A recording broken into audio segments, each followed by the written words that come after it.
এলাচ দিলাম, চা পাতা দিলাম, চিনি দিলাম সামান্য, একটু চা বানাবো কাকুর জন্য। না দেখেন, সিরিয়াস হওয়ার কিচ্ছু নাই। সিরিয়াস হয়ে কে কি করতে পারছে জীবনে? আসুন মজা করি, তবে এই মজা অনেক দূর যাবে। যুক্তরাজ্যে আওয়ামী লীগ সরকার পতনের আগে এবং পরে বা অতীতেও বাংলাদেশের সরকারগুলোতে যখনই ক্ষমতার পরিবর্তন ঘটেছে, আমরা দেখেছি বাংলাদেশ থেকে কিভাবে ক্ষমতায় থাকাকালীন টাকা পয়সা লুইটা পাইটা পৃথিবীর উন্নত রাষ্ট্রগুলোতে নিয়ে যায় এই দেশের কথিত মালিকরা।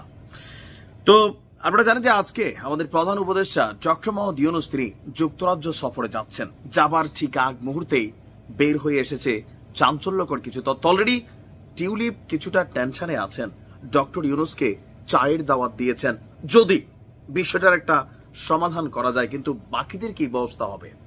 সাবেক ভূমিমন্ত্রী সাইফুজ্জামানের কি হবে বাকি আওয়ামী লীগের সেই সকল নেতাকর্মীদের যারা গেল 17 বছর অনেক টাকা লুটপাট করে অন্তত যুক্তরাজ্যে টাকা পয়সা জমাইছেন, আপনাদের জন্য দুর্দিন আসা শুরু হচ্ছে।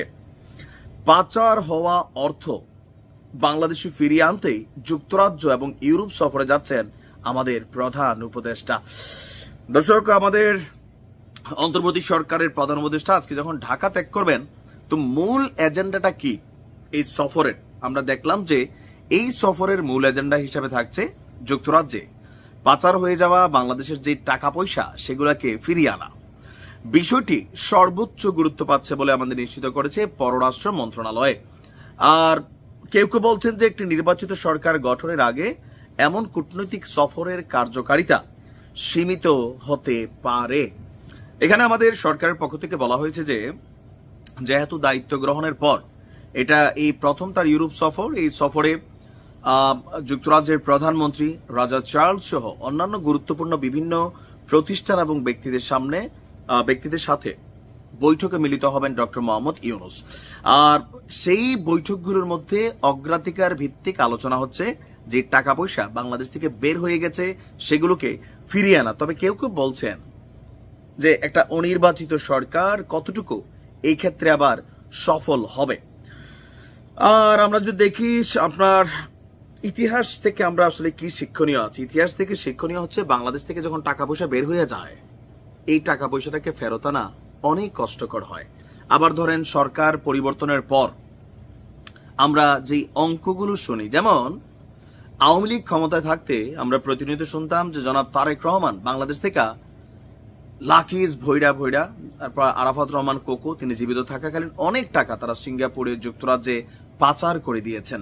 তো আওয়ামী লীগ সরকার 17 বছরে আসলে কত টাকা পাচার হওয়াটা ফিরিয়ে আনতে পারছেন, এটার স্ট্যাটিস্টিক্স শুধুমাত্র সংবাদ সম্মেলনে আমাদের এমপি মন্ত্রীরা বা প্রেস যেই সেকশন আছে তারা যা বলে এগুলাই বিশ্বাস করতে হয়। কিন্তু নথি আকারে কাগজ কলম আকারে কোন নেতার কত টাকা বাংলাদেশে ফিরিয়ে আনা সম্ভব হয়েছে বা তারেক রহমানের টাকাটাই এখনো, এটা পরবর্তী সময় দেখা গেল যেগুলো মিথ্যা মামলা, সব মামলা কিন্তু এখন ঝরে গেছে হাইকোর্ট থেকে, যে এগুলা রাজনৈতিক মামলা ছিল। তো ওই রকম অনেক মামলা থাকে, বাট প্রকৃতপক্ষে কি বাংলাদেশ থেকে টাকা পাচার হচ্ছে না? হচ্ছে, বিলিয়নস অফ ডলার হচ্ছে, কিন্তু এগুলাকে ফিরাই আনাটা এত সোজা না। আবার ধরেন যুক্তরাজ্য একসময় তো লুটপাটকারী রাষ্ট্র ছিল, আমেরিকা বলেন, যুক্তরাজ্য বলেন, ফ্রান্স বলেন, এই যে ঔপনিবেশিক সাম্রাজ্যগুলো তারা পৃথিবী জুড়ে চালিয়েছে, এখনো চলছে। আফ্রিকাতে দেখেন পৃথিবীর সবচেয়ে মূল্যবান ধাতু আফ্রিকাতে আছে, কিন্তু সেই দেশের মানুষ খাইতে খানা পায় না। কেন? এই রাষ্ট্রগুলোর কারণে।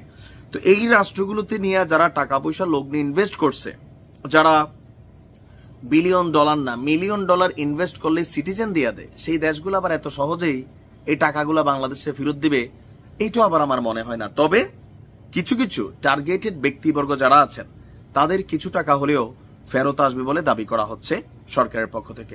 আমরাও চাই একটা মাইল ফলক তৈরি হোক, যে সরকারে যে যখন থাকে তারা যে টাকা পয়সাগুলো পাচার করে এগুলো নিয়ে যেন পৃথিবীর অন্য কোনো দেশে আরামায়েশ করে ভোগ করতে না পারে। তাহলে কি হবে? পরবর্তী সরকারদের জন্য একটা মাইল ফলক তৈরি হবে যে ইয়েস, লুট করে নিতে পারো, সেই দেশ থেকে টাকাও আসবে, সাথে ফ্রিতে আসামি হিসেবে তোমাকে ব্যাক করতে হবে। এরকম একটা এক্সাম্পল যদি ক্রিয়েট করা যায়, ফাইন। বেস্ট অফ লাক, ভালো থাকুন।